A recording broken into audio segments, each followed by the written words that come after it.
여러분이 다시 보게 돼서 너무나 반가운 얼굴도 봤고 너무나 감사합니다. 우리는 계속해서 지금 사도행전의 말씀을 보고 있습니다. 사도행전의 말씀의 시작은 바로 예수님의 승천으로부터 시작됩니다. 제자들에게 말씀하신 온 천하의 복음을 전하라는 예수님의 사명이 바로 교회의 시작이 되었습니다. 이 교회의 시작은 성령의 임재와 함께 시작이 되었고, 그것은 여러 사건을 통해서 교회가 세워지는 역할을 하게 되었습니다. 그리고 그 교회는 사도들의 역할을 통해서, 그리고 하나님의 사랑을 통해서, 여러 가지 사건을 통해서 더욱더 왕성하게 커지게 되었지요. 하지만 세상의 악은 이 로마와 유대 사회를 통해서 교회를 억압하였습니다.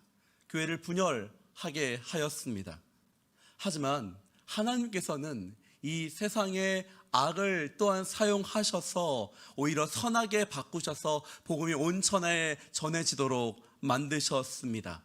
그리고 그 가운데 하나님은 바울이라는 한 명의 사람을 선택하시고 그를 위대한 하나님의 복음 전하는 자로 사용하셨지요. 바울의 1차 전도 여행을 마치고 하나님께서는 많은 교회들을 세우셨습니다. 그리고 바울은 1차 전도 여행을 마치고 예루살렘으로 돌아오게 되었습니다. 바울과 바나바는 이 예루살렘 회의를 통해서 오로지 예수 그리스도의 복음만이, 즉 예수 그리스도를 믿음으로만 구원을 얻는다라는 다시 한 번의 확신을 갖고 확인을 받게 되었습니다. 그 이후 몇 달의 시간이 지나고 나서 바울과 바나바는 다시금 자신들이 다녔던 교회를 재방문하여서 그들을 돌봐주고 격려하고 싶어 했습니다. 하지만 지난주 우리가 함께 말씀에 나눴듯이 이 가려고 하는 순간 가운데 마가의 문제로 이 바울팀과 바나바팀이 나눠지게 되었죠. 그래서 바나바는 1팀으로서 자신들이 1차 전도여행 때 갔었던 키프로스로 다시 가게 되고요. 그 다음에 이 바울은 그 위쪽으로 돌아서 2차 전도여행을 새롭게 가게 됩니다. 육로를 통해서 루스드라와 이고니온으로 이동을 하죠. 그리고 거기서 디모데라는 사람을 만나게 됩니다. 디모데와 합류한 그 팀은, 이제 3명의 팀은 함께 다시 한번 터키 지방을 지나면서 하나의 복음을 전하는 가운데 하나의 환상을 보게 됩니다. 바로 그 환상은 마케도니아, 지금의 유럽으로 가라는 성령님의 음성이었습니다. 그리고 그 음성에 순종하여서 바울은 그들의 경로를 바꾸고 자신의 계획을 바꾸고 이 드로아를 지나서 유럽으로 향하는 배를 타게 되었습니다. 자, 그리고 그때 이 성경의 저자였던 누가가 이 팀에 합류를 하게 됩니다. 우리 10절 말씀 함께 읽도록 하겠습니다. 시작. 바울이 이 환상을 본 후에 우리는 그들에게 복음을 전파하라고 하나님께서 부르셨다고 확신하고 즉시 마케도니아로 떠날 준비를 했습니다. 자, 우리는 성경의 저자인 이 누가가 함께 동참하였다라는 것을 알 수가 있죠.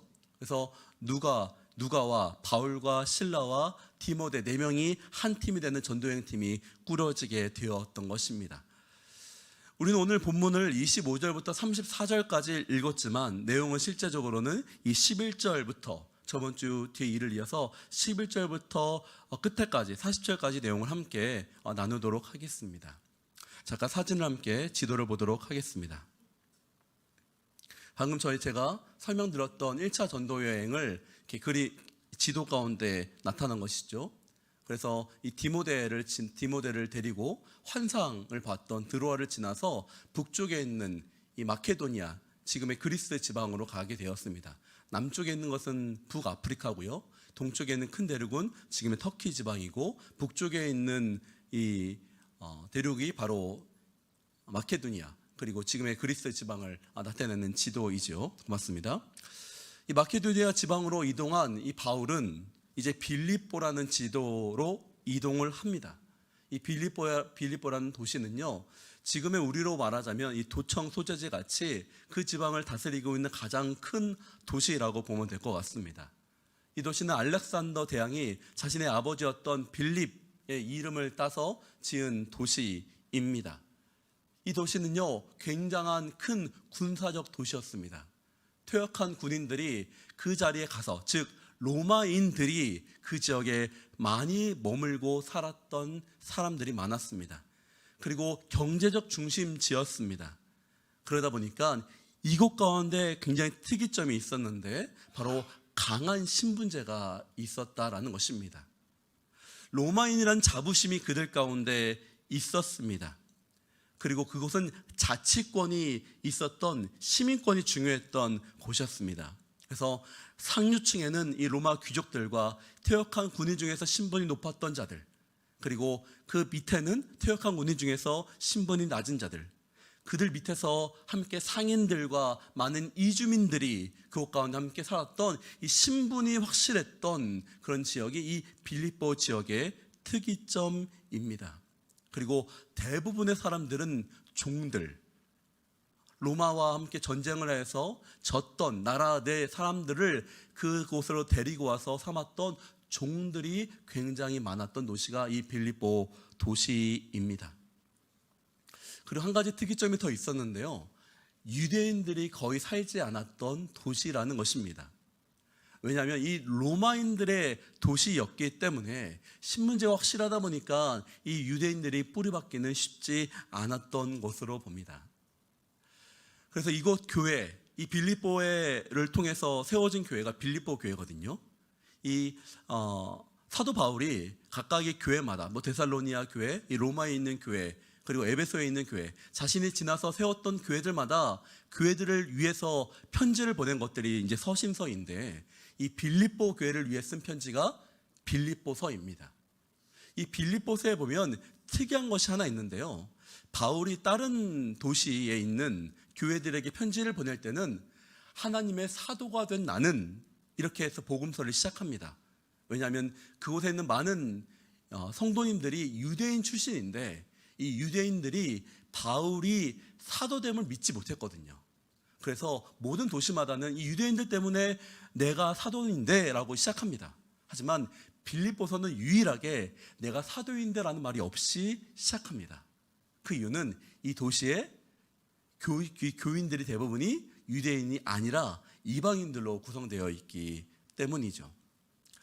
그리고 또한 이 바울의 특별한 것이, 각 도시를 가면 이제 전도를 하지 않습니까? 전도를 하러 갈 때 가장 먼저 가는 곳이 회당입니다. 회당. 유대인들이 모여져 있는 유대인 회당이죠. 근데 이 유대인 회당은 오로지 유대인들, 성인 남자 10명이 있어야지만 만들 수 있습니다. 그런데 이 빌립보서에 보면 바울이 유대인 회당에 찾아가지 않습니다. 왜냐하면 그 도시에 유대인 남자가 10명도 없었다라는 것이죠. 회당이 없었기 때문에 그는 바로 강가로 가게 됩니다. 길가를 지나가게 되는 것이죠. 그래서 길가에 갔다가 이 강가에 가다 보니 여인들이 모여져 있는 모습을 보게 되었습니다. 그리고 나서 그 여인을 만나는 장면이 바로 13절 말씀, 14절 말씀에 함께 나옵니다. 우리 읽도록 하겠습니다. 시작.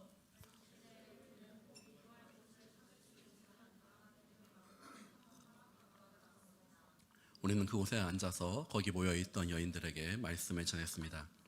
말씀을 듣던 사람들 가운데 루디아라는 여인이 있었습니다. 그 여인은 여드라고 도시에서 온 아주색 옷감 장수로서 하나님을,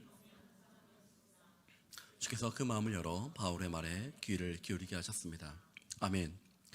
그곳에서 만난 이 루디아라는 여인을 통해서 복음이 첫 번째로 전해지게 됩니다. 그리고 그 여인과 함께 이 빌립보 교회가 세워지게 됩니다. 첫 번째 신자는 바로 이 루디아라는 여인으로부터 시작된 것이죠. 여기까지가 이제 오늘 본문의 배경이 되는 내용입니다. 여러분이 우리가 함께 성경을 읽을 때 이 배경을 명확하게 좀 알아야 됩니다. 그래야지 이 배경을 통해서 어떤 상황 가운데 바울이 이야기했는가, 어떤 상황 가운데 예수님이 이렇게 말씀하셨는가를 알아야지 그 실제 나의 삶에 함께 비교해보고 적용할 수가 있기 때문이죠. 다시 본문으로 돌아가서 이 루디아를 전도한 바울은 이제 용기가 생겼습니다. 그리고 또다시 길거리 전도를 하러 밖에 나갑니다.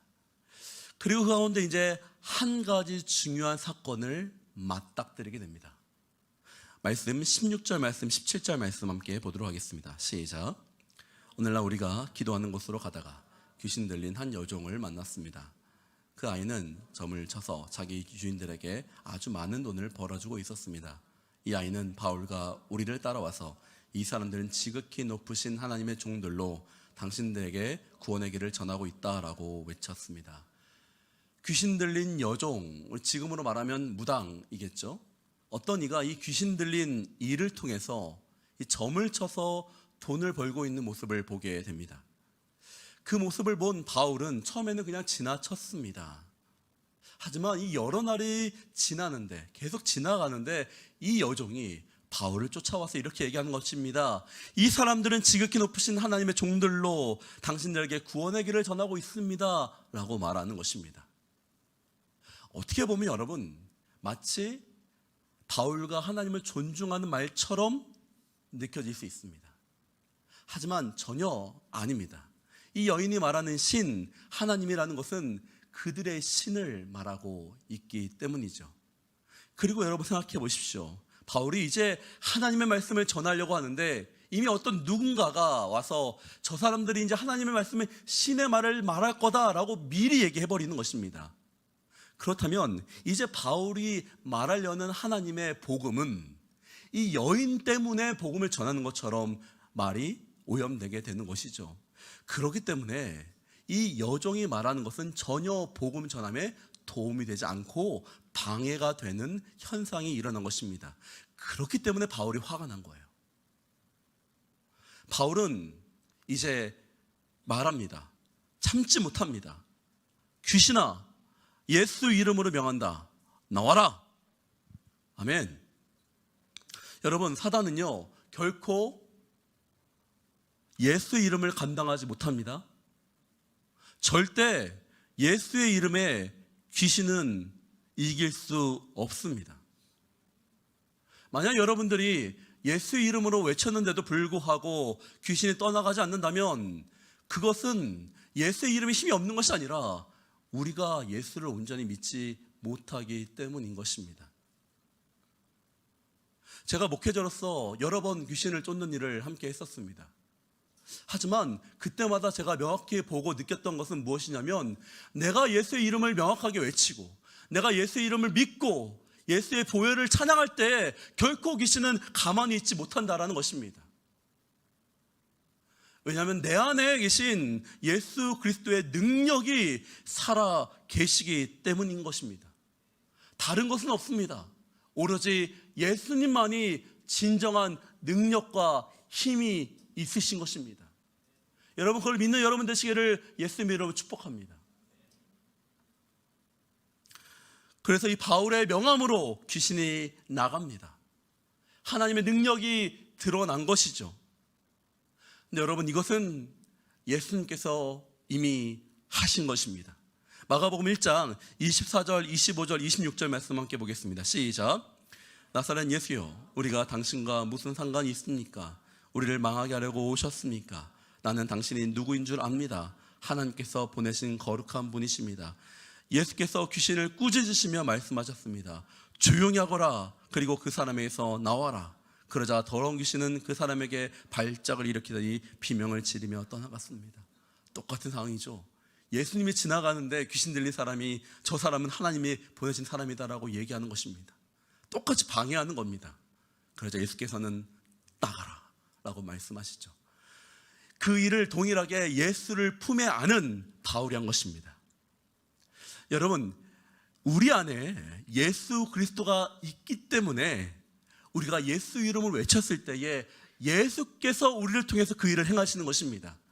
그리고 여러분, 두려워하지 마십시오.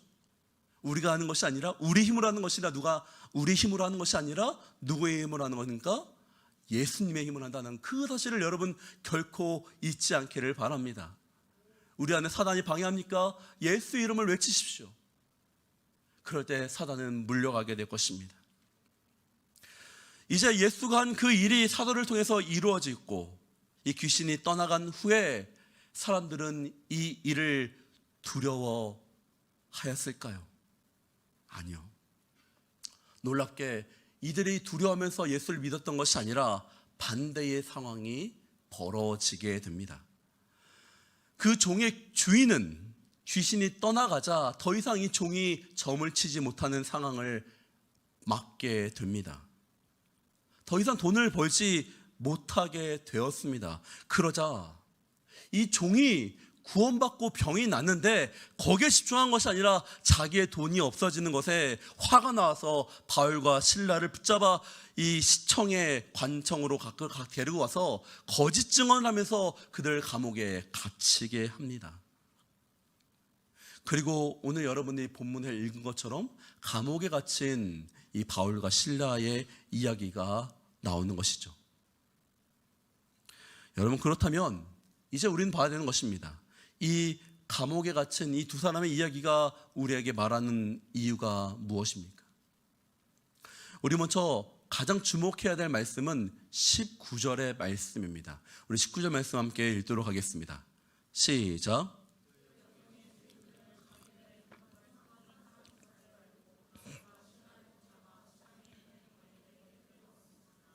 여러분, 방금 제가 설명했었는데요, 놀랍게도 이 귀신 들린 자가 계속해서 귀신 들린 자로 머물러 했었던 이유가 분명히 나옵니다.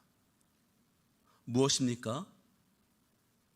이 주인이 그녀를 이용하고 있었기 때문입니다. 타인의 악의로 인해서 그녀를 이용하는 사람 때문에 그녀는 계속해서 묶여 있었다라는 것입니다. 그 여종을 속이는 자 때문에 그녀는 계속해서 귀신에 묶여 있는 삶을 살게 된 것입니다. 그녀의 잘못이 아니라 타인의 악의로 인해서 벌어진 것입니다. 최근에 우리가 뉴스를 보면서 제가 참 가슴이 아픕니다. 이 유튜버들의 악한 모습, 또는 타인을 가스라이팅하고 돈 때문에 속이고 사람들을 악하게 얽매이는 악한 일을 하죠. 죄이죠. 악입니다. 그것이 단지 돈뿐만 아니라 때로는 성욕을 채우기 위해서 애인 사이에 사랑이 아닌 정욕으로 사람들을 묶어버리는 일도 있죠. 직장 안에서 어떻습니까? 돈으로, 직위로 함께 일하는 사람을 묶습니다. 자신이 편하기 위해서 다른 사람을 묶어버립니다. 가정 안에서도 그렇죠. 존중하지 않는 서로 간의 관계 가운데서는 가족이라 할지라도 다른 사람을 묶어버립니다. 자신의 자녀를 또는 남편을, 아내를 이 묶어버리는 일이 생깁니다. 여러분, 그것이 무엇을 말하는 것입니까? 바로 세상의 악의가 우리를 묶고 있다라는 것입니다. 여러분, 잘 생각해 보십시오.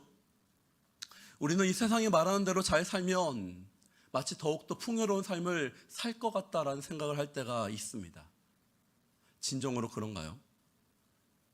한 철학자가 이렇게 이야기합니다. 예전에는 해가 지면 우리가 자유가 임했지만 지금의 세대는 해가 져도 우리는 여전히 묶여 있다. 예전에는 결혼과 집에 대한 걱정이 적었지만 지금은 모든 것에 걱정이 우리를 묶고 있다. 이제는 자녀를 양육하는데 함께 양육하였기 때문에 걱정이 적었지만 지금은 모든 시간에 양육을 해야 되기 때문에 모든 걱정이 우리를 묶고 있다. 우리는 더 풍요로워졌으나 우리는 모든 모습에 묶여져 살고 있다. 우리는 종의 모습을 가지고 있지 않으나 우리의 모습은 종으로 살고 있다.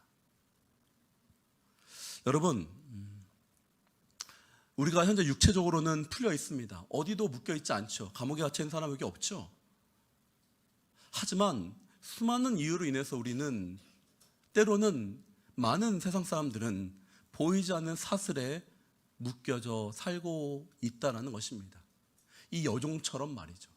다른 사람의 악의로 인해서 우리가 묶여 있을 수 있습니다.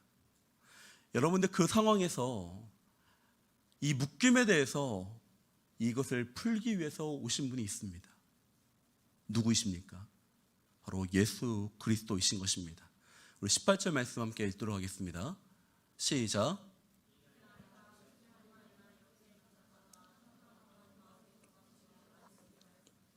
예수 그리스도의 이름으로 내가 명한다. 그 아이에게서 당장 나오라. 바로 그 순간 귀신이 그 아이에게서 나갔습니다. 아멘. 무엇이 진정 우리를 자유케 합니까? 바로 그것은 오직 예수의 이름만이 우리를 자유케 할 수 있는 것입니다. 예수의 이름만이 귀신을 떠나가게 하며, 예수의 이름만이 묶인 자를 자유케 하며, 어떤 모습이든지 어떤 억압이든지 어떤 누름이든지 어떤 고통이든지 있다 할지라도 예수가 우리 가운데 오시면, 내 안에 중심으로 세워지시면, 나의 주인이 되어주시면 그분이 진정으로 우리를 자유케 하는 것입니다. 세상의 주인은 우리를 억누르고, 세상의 주인은 우리를 이용하고, 세상은 우리를 끊임없이 속이지만 우리의 진정한 주인이신 예수 그리스도는 우리를 자유케 하시는 것입니다. 그렇기 때문에 여러분, 간절하게 우리 안에 예수를 찾는 마음이 있어야 되는 것입니다. 로마서 10장 13절 말씀엔 이렇게 말하고 있습니다. 시작. 아멘. 그러니 누구든지 진정으로 지금도 나의 삶 가운데서 구원이 필요하다면, 나의 삶에 묶어있는 것이 풀어지는 것이 필요하다면, 여러분 간절하게 우리는 말해야 되는 것입니다. 예수여, 나를 구원하여 주십시오. 나의 다시 한번 주인이 되어 주십시오. 나의 중심으로 오셔서 내 삶의 주인의 진정한 주인이 되어 주십시오. 지금 여러분의 삶을 돌아보십시오. 예수님이 지금 어디에 계십니까? 혹시 나의 중심이 아니라 잠깐 옆으로 계신 건 아닌가요? 하지만 여러분들 기억하십시오. 예수가 진정으로 나의 마음의 중심에 올 때에 나의 문제는 작아지게 될 것이고, 나의 문제는 풀어지게 될 것이며, 우리가 진정으로 구원받게 되는 것입니다. 예수님만이 우리의 구원자이신 것입니다. 그리고 이제 또 하나 우리가 봐야 될 것은, 바울과 실라가 그렇다면 왜 감옥에 갇혀야만 했는가에 대해서 함께 생각해 봐야 됩니다. 우리 23절, 24절 말씀 함께 보겠습니다. 시작. 간수에게 그들을 단단히 지키라고 명령했습니다. 이런 명령을 받은 간수는 그들을 깊숙한 감방에 놔두고 발에는 쇠고랑을. 아멘. 여러분, 우리가 그리스도인으로 살 때에 이 두 가지를 좀 구분을 해야 됩니다. 하나는 악이라는 것이고요, 하나는 고통이라는 단어입니다. 악이라는 것은요, 이 죄의 결과로 나타나는 현상이죠. 타인을 해하고자 하는 마음, 타인에 대한 나쁜 의도를 말하는 것이 악의입니다. 하지만 여러분, 고통이라는 것은요, 이 고통은 받아들이는 사람에 따라서 고통이 될 수도 있고 고통이 되지 않을 수도 있습니다. 누군가로부터 우리가 고통이 찾아올 때에, 즉 어떤 사람의 악의로 인한 고통이 우리 가운데 찾아올 때가 있습니다. 그때 우리는 그 순간 우리의 삶에, 내 안에 갖고 있는 신실함, 믿음, 가치관과 삶의 태도가 그 고통을 어떻게 받아들일까를 결정하게 됩니다. 그래서 악은 반드시 고통을 가져오지만 고통은 반드시 악을 가져다 오는 것은 아닙니다. 바울과 실라는요, 분명하게 타인의 악에 의한 결과를 당하게 됩니다. 거기다가 그들이 한 일은 어떤 일이었습니까? 선한 일이었습니다. 그런 선한 일들을 하고 있는 과정 가운데 일어난 것입니다. 사람을 살리려는 일이었습니다. 올바른 일을 하였습니다. 하지만 그들에게 돌아온 것은 무엇입니까? 악을 당하는 것이었습니다. 그 악 또한 가벼운 것도 아니라 오해를 받고 편견을 받고 매를 맞고 자신의 자유를 빼앗기게 되는 자유의 박탈이라는 그런 결과를 낳게 되는 악의 어려움을 당하게 된 것이죠.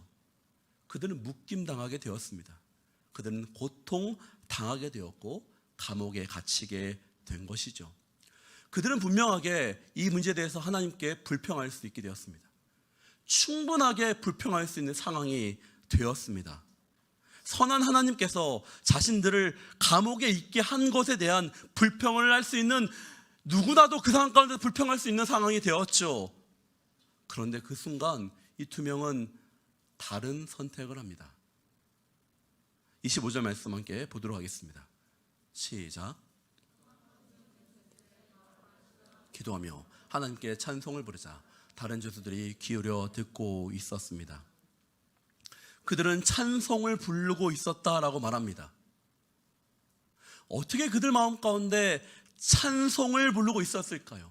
찬송이라는 것이 무엇입니까? 하나님을 경배하는 것입니다. 하나님을 찬양하는 것입니다. 하나님의 높으심을 말하는 것입니다. 여기서의 그 찬송은 내가 너무 힘들어 죽겠는데 억지로 주님 사랑합니다라고 얘기하는 그런 고백이 아니라 진심으로 그 마음 가운데 하나님에 대한 신뢰로서 나오는 찬송을 말하는 것입니다.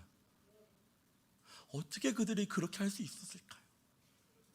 그것은 그들 마음 가운데 명확한 믿음이 있었기 때문입니다. 그들은 자신의 묶임까지도 선한 하나님께서 그 일을 사용하셔서 예수를 전하는 곳으로 사용할 것을 믿었기 때문입니다. 빌립보서 1장 13절 말씀에 명확히 나와 있죠. 시작.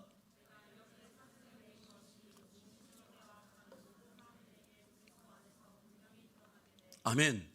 이 빌립보 성도들에게 보낸 이 로마의 감옥에서 쓴 편지는 더욱더 이 감옥에서의 사건을 드러나게 하며 이 바울 안에 있는 신앙을 드러내는 사건입니다. 아, 나의 묶임이 그리스도를 드러나게 하는구나. 우리의 묶임이 그리스도를 드러나게 하는구나. 이 말씀은 무엇을 우리에게 또한 말하고 있는 것입니까? 오스기니스라는 이 신학자가 있는데요. 그분의 이제 고통 앞에서 서다라는 책이 있습니다. 거기에 보면 한 대목이 나오는데요. 독일 사람들이 이 유대인들을 산채로 죽이고 조롱하고 있었던 이 아우슈비츠 수용소에서 한 유대인이 산채로 죽어가고 있는 또 다른 유대인을 보면서 울부짖습니다. 하나님 도대체 어디 계십니까? 하나님은 어디 계시기에 이런 악한 일들이 벌어지고 있습니까? 근데 그때 옆에 있던 한 사람이 이렇게 얘기합니다. 봐라, 저기 예수님이 있다. 저기 저 죽어가는 자와 함께 고통받고 있고 함께 조롱받고 있으며 함께 죽어가고 계시다. 우리 빌립보서 2장 6절에서 7절 말씀 함께 보겠습니다. 시작. 본래 하나님의 본체셨으나 하나님과 동등됨을 기득권으로 여기지 않으시고 오히려 자신을 비워 종형체를 가져 사람의 모양이 되셨습니다. 여러분, 예수님은 하나님이십니다. 그분은 고통을 당하시지 않을 수 있는 분이십니다. 그분은 모든 것의 창조자이시며 그분은 우리의 주인이십니다. 그런데 그분이 스스로 우리를 위해서 묶임을 당하셨습니다. 스스로 이 땅에 오셔서 우리 때문에 감옥에 갇히시고 묶임을 당하셨습니다. 스스로 낮아지셔서 우리와 같이 되사 우리를 구원하신 것입니다.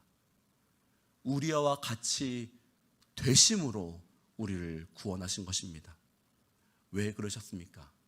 왜 예수님은 우리와 같이 되셨습니까? 바로 그것은 우리를 구원하시기 위한 것입니다. 이사야서 53장 4절에서 5절 말씀 함께 보겠습니다. 시작. 그러나 사실 그가 짊어진 병은 우리의 병이었고 그가 짊어진 아픔은 우리의 아픔이었다. 그런데도 우리는 그가 맞을 짓을 해서 하나님께서 그를 때리시고 고난을 주신다라고 생각했다. 사실은 우리의 허물이 그를 찔렀고 우리의 악함이 그를 상하게 했다. 그가 책망을 받아서 우리가 평안을 누리고 그가 매를 맞아서 우리의 병이 나은 것이다. 아멘. 우리의 고통과 함께 고통받으시고 그 고난을 통해서 우리를 낫게 하시기 위해서 고난을 받으시고 낮아지신 예수님이 우리를 구원하시고 치유하시게 되신 것입니다. 그분이 풀림을 당함으로 그분이 묶임에서 풀어짐으로써 이제 다른 사람을 함께 구원할 수가 있게 된 것입니다. 그러기 위해서 예수님께서 묶임을 당하신 것이죠. 26절 말씀 함께 읽겠습니다. 시작. 그런데 갑자기 큰 지진이 일어나 감옥이 기반으로부터 흔들렸습니다. 곧바로 감옥문이 모두 열리고 죄수들을 묶고 있던 다 풀렸습니다. 아멘. 감옥이 열렸습니다. 쇠사슬이 풀렸습니다. 모든 쇠사슬이 풀렸다라고 말하고 있습니다. 여기서 중요한 거는요, 바울과 실라의 쇠사슬만 열린 것이 아니라는 것이에요. 모든 사람이 다 풀렸다라고 되어 있습니다. 그리고 우리가 성경에서 읽은 것처럼 간수들의 마음에 있는 사슬까지도 풀려지게 된 것입니다. 그의 가족까지 예수 그리스도를 믿게 된 것입니다. 우리 34절 말씀 읽겠습니다. 시작. 간수는 그들을 자기 집으로 데려가 음식을 대접했습니다. 그는 자신과 온 가족이 하나님을 믿게 된 것으로 인해서 기쁨이 가득합니다. 아멘. 여러분, 한 자매 이야기를 하고 싶습니다. 한 자매님이 힘들게 늦게 결혼을 하게 되었습니다. 늦게 한 결혼이기 때문에 열심히 다해서 결혼 생활을 진행하는 가운데 결혼 후에 유산을 하게 됩니다. 다시 힘을 내서 힘들게 자녀를 다시 갖게 되는 기쁨을 얻게 되었습니다. 하지만 이 자녀를 키우는 가운데 경력이 단절이 되게 됩니다. 그러면서 심한 우울증을 오게 되었습니다. 때로는 그 일로 인해서 자신의 목숨까지도 어렵게 할 정도로 심한 우울증 가운데 갔었습니다. 그런데 하나님께서 그녀를 만나셔서 그녀가 하나님 앞에 돌아오면서 회복을 하는 시간을 겪게 되었습니다.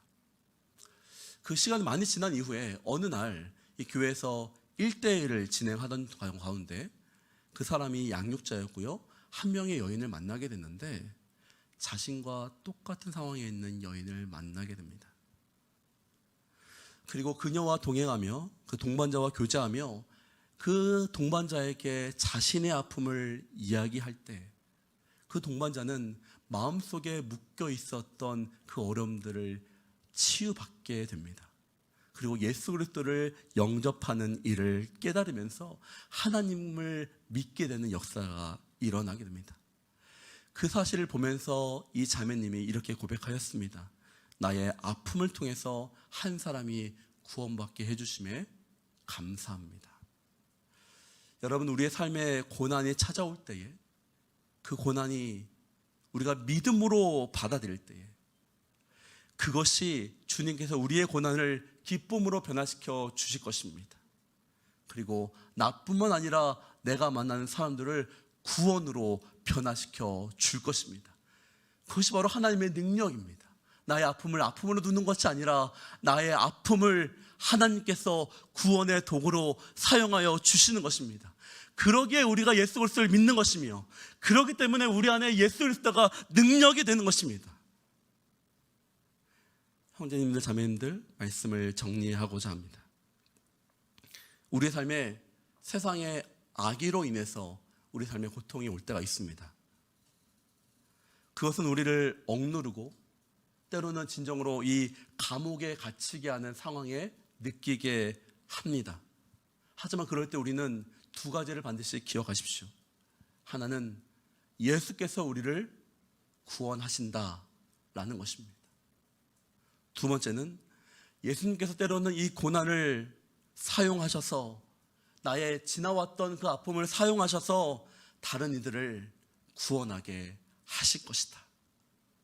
이것을 믿고 이번 주에 여러분 삶을 살면서 이 감옥에 갇힌 형제 자매님들을 만난다면 그들에게 예수 그리스도를 전해줌으로써 함께 구원받게 하기를 예수님의 이름으로 축복합니다.